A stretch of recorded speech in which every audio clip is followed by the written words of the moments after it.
나의 가는 길 주님 인도하시네.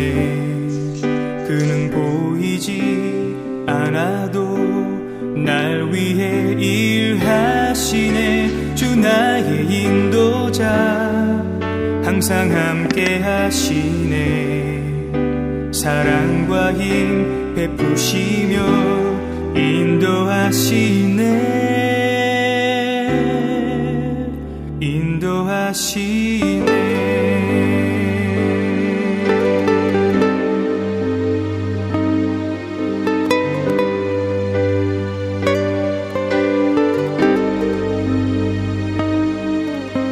나의 가는 길 주님 인도하시네. 그는 보이지 않아도 날 위해 일하시네. 주 나의 인도자 항상 함께 하시네. 사랑과 힘 베푸시며 인도하시네. 인도하시네. 광야의 길을 만드시고 날 인도해. 사막의 강 만드신 것 보라. 하늘과 땅 변해도 주의 말씀 영원히 내 삶 속에 새 일을 행하리.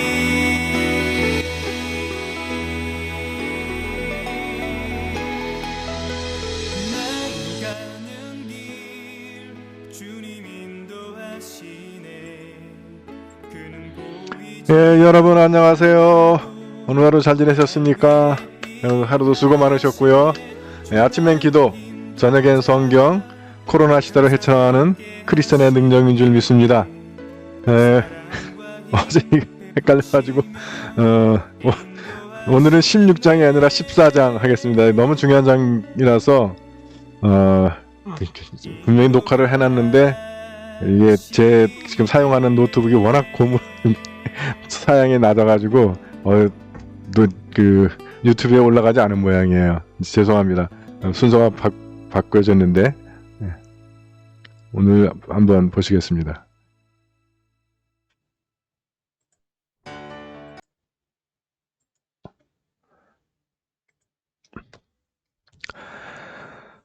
예,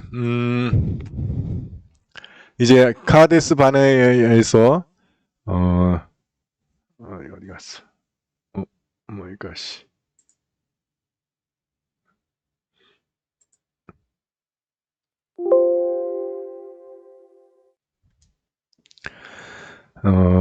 이제 12명의 그 정탐꾼을 보냈는데 10명은 거기 가면 큰일 난다. 이렇게 2명 여호수아와 갈렙은 하나님 우리한테 맡겨줬으니까 빨리 올라가서 차지하자 그랬는데 사람들은 아무래도 다수결을 따르죠. 많은 사람들이 하니까. 이 말을 듣고 온 회중은 떠들썩하게 아우성을 쳤다. 그날 밤새도록 통곡하며 온 이스라엘 백성이 모세와 아론을 원망하였다. 차라리 우리가 에집트 땅에서 죽었더라면 좋았을 것이다. 아니 이 광야에서 죽었더라도 더 좋았겠다. 야훼는 어쩌자고 우리를 이리로 데려다가 칼에 맞아 죽게 하는가. 아내와 어린 것들이 적에게 붙잡혀 가게 하는가. 에집트로 돌아가는 수밖에 없겠다. 이것만으로 해도 이게 지금 저기 한데 그 다음 결정타가 있어요. 이렇게 수선을 피우며 그들은 지도자를 하나 뽑아 세우고 에집트로 돌아가자고 서로 의논하였다. 완전 반역이죠. 여기까지 가면 이제 입으로만 해도 이게 죄가 큰데 이 행동까지 옮기는 거야.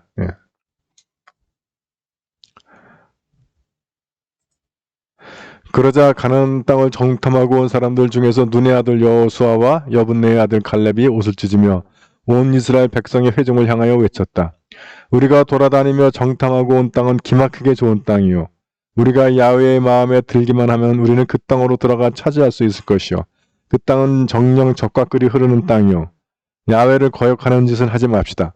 그 땅 백성을 두려워하지 마시오. 그들은 이미 우리의 밥이요. 그들을 덮어주던 그들은 이미 지나가 버렸소. 야훼께서 우리의 편이시니 두려워하지 맙시다.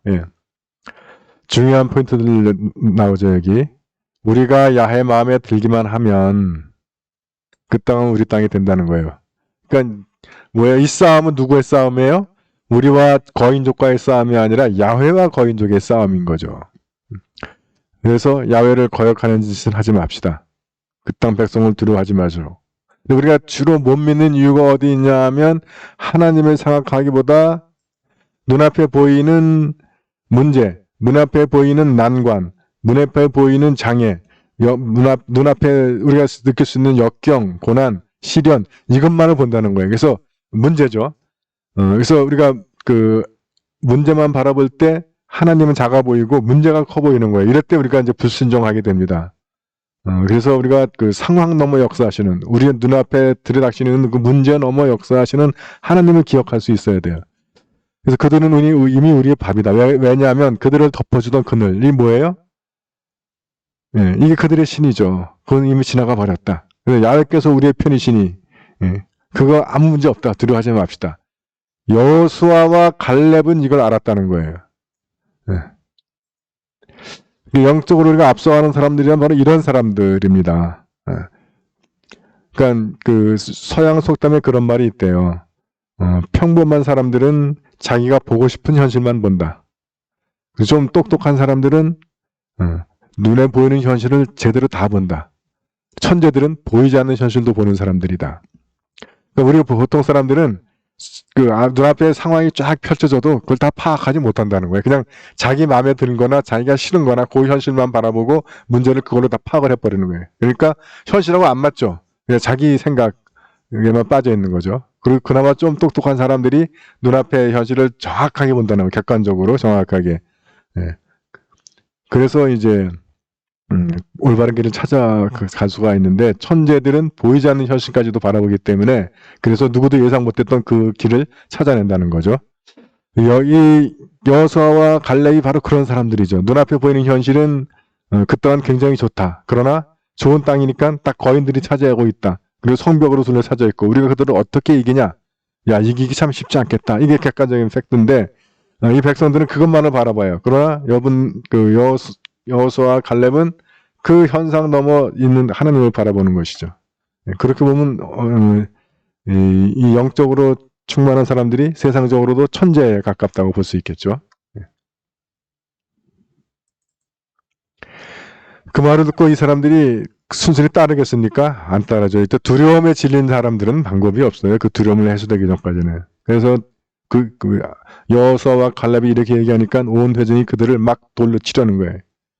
그래서 그 순간 야훼의 영광이 만남의 장막에서 온 이스라엘 백성에게 나타났다. 그리고 야훼께서 모세에게 말씀하시를, 이 백성은 언제까지 나를 멸시할 것이냐? 나를 아직 믿지 못하는구나. 이거를 하나님은 당신을 멸시당한다고 해석하신다는 거예요. 이해하신다는 거죠. 나 이제 연병을 내려 이 백성을 없애버리고 이들보다 훨씬 큰 민족을 너에게서 일으키리라. 나 같으면 할렐루야 할 텐데. 예. 그러니까 이제 하나님이 이놈들한테는 지쳤다. 그래서 어서 쓸어버리고 모세로부터 다시 새로 시작하겠다 하는 거예요. 모세가 그 민족의 조상이 되는 거죠. 순간. 나 같으면 할렐루야 할 텐데 모세는 뭐라고 얘기하냐면, 이 백성을 모조리 없애버리시면 하나님의 이야기를 아는 민족들이 뭐라고 말하겠습니까? 야훼는 맹세만 하였을 뿐 백성을 그리로 데려갈 힘이 없어서 광야에서 멸종을 시켰다고 하지 않겠습니까? 그러면 하나님이 영광이 가려지는 거죠. 속된 말로 하나님이 쪽팔리게 된다는 거예요. 그러니까 아닙니다, 주여. 이제 주님의 크신 힘을 약속하셨던 대로 나타내 주십시오. 그 앞에 너로 통해서 새로운 민족을 세우겠다 하는 건 안 된다는 거예요. 네, 모세의 결정적인 차이죠. 그래서 하나님께서 알았다. 그러나 내가 살아있는 한 이 야훼의 영광이 온 땅을 채우고 있는 한 이루어질 수 없는 일이 있는데, 그건 뭐냐 하면 나의 영광을 보고도, 에집트와 광야에서 나타난 힘을 보고도 이렇게 거듭거듭 나를 시험하고 나의 말을 믿지 않는 자들은 누구도 내가 선조에게 주겠다고 맹세한 땅을 보지 못하리라. 또 나오죠. 나를 이토록 업신여긴 자, 멸시한다, 업신여긴다. 하나님은 불신을 그렇게 보신다는 거죠. 나를 업신여기는 자는 결코 그 땅을 보지 못할 것이다. 그러나 나의 종 갈렙은, 그래서 나는 그로 하여금 가서 보고 온 땅으로 그가 가서 보고 온 땅으로 다시 들어가도록 하겠고 그 후손이 그 땅을 차지하도록 해주리라. 이게 처음에는 뭐 갈렙의 아들인 줄만 알았어요. 저도 읽을 때. 근데 계속해서 판관기 사무엘 쭉 읽어보면 여호수아는 당대로 끝나는데 갈렙의 후손들은 점점 정말 이스라엘의 명문 가문이 됩니다. 이게 하나님을 믿고 의지하고 그분의 편에 서서 그분의 일을 하려고 했던 사람들에게 주어지는 하나님의 축복인 거죠. 그래서 믿지 않고선 돌들어 했던 그 사람들은 이 광야에서 너희의 시체가 질비하게 뒹굴 것이다. 너희 가운데 20살이 넘어 병족부에 오른 자로 나에게 불평한 자. 이 민수기에 이름이 올라간 사람들이죠. 나에게 불평한 자는 누구도 내가 정착시켜 주겠다고 손들어 맹세한 그 땅으로 들어가지 못하리라. 여분네의 아들 갈렙과 눈의 아들 여호수아만이 들어가리라. 또한 너희가 포로가 되어 끌려가면 어쩌나고 걱정하던 너희 어린아이들은 너희가 거부한 땅으로 데리고 들어가리라. 그 땅은 그들의 차지가 되리라. 그러나 너희들은 죽어 시체가 되어 이 광야에서 쓰러지고 말리라. 그리고 너희의 자식들은 너희의 배순죄를 짊어지고 너희 사체가 썩어 없어질 때까지 40년 동안 광야에서 헤매야 된다. 바로 그 세대 때문에 후손들도 광야에서 그 죄를 짊어지고 헤매야 되는 거예요. 시체가 썩어 없어질 때까지. 근데 시체가 썩는데 40년 걸리나? 아무리 광야라도? 네. 여기서 물론 시체도 시체지만 여기서 중요한 것은 이들의 영성, 그 불신, 반역, 하나님을 업신여기는 그 영성이 썩어 지워질 때까지, 그때가 벗어질 때까지 그게 40년이라는 거죠.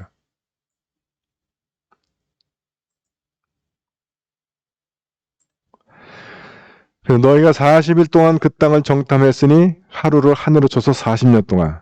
이래서 이 40년이 이들이 정탐한 40일, 그걸로 인해서 광야에서 40년, 그래서 예수님도 40일, 그리고 오늘 우리의 사순절이 되는 겁니다. 너희는 너희의 죄의 짐을 져야 한다. 그제야 나를 배반하는 일이 어떤 일인지 너희는 알게 되리라. 자, 근데 이튿날 아침 그들은 일찍 일어나 산 꼭대기를 향해 치달리며 소리쳤다. 어서 쳐 올라가자. 우리가 올라가지 않았다고 야훼께서 꾸중하시는데 이러고만 있을 거냐. 올라가라 또 올라가지. 그러나 모세는 한사코 말렸다. 왜들 이러느냐. 야훼의 명령을 무시하고 그렇죠. 무슨 일이 되겠느냐.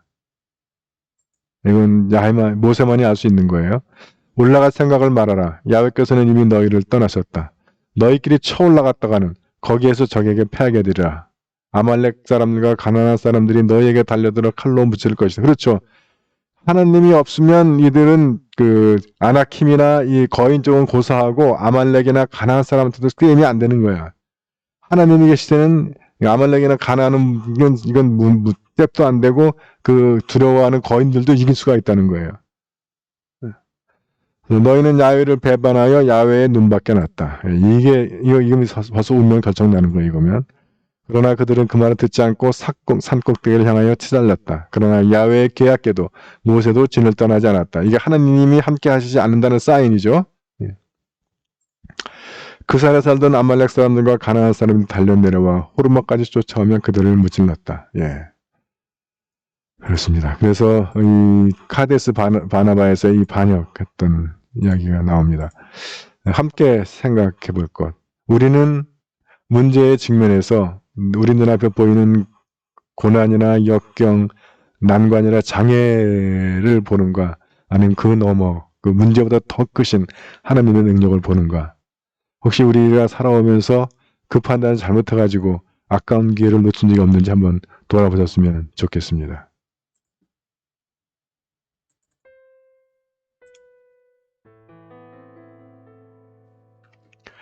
네, 여러분 오늘은 여기까지입니다. 여러분들 오늘 하루도 수고들 많으셨고요. 주님 보호하신 가운데서 편안한 저녁 맞으시기 바랍니다. 여러분들 사랑합니다. 행복하세요.